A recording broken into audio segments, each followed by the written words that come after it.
50,000 కోట్ల వాటాను ఆంధ్రప్రదేశ్కు ఈ ఆర్థిక సంవత్సరం కేంద్ర ప్రభుత్వం పన్నుల్లో భాగంగా ఇచ్చింది. గత ఏడాది కంటే 5,776 కోట్లు అధికం. కేంద్ర పన్నుల్లో ఆంధ్రప్రదేశ్కు ఈ ఆర్థిక సంవత్సరం 50,474.64 కోట్లు వాటా రానుంది. ఇది గత సంవత్సరం కంటే 12.92% అధికం. గత ఫిబ్రవరిలో పెట్టిన 49,364 కోట్లతో పోలిస్తే 1,110 కోట్లు ఎక్కువ. 2024-25 ఆర్థిక సంవత్సరంలో అన్ని రాష్ట్రాలకు కలిపి కేంద్రం 12,47,211.28 కోట్ల వాటాను పంచనుంది.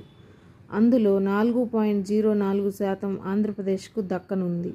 ఏపీకి రానున్న వాటాలో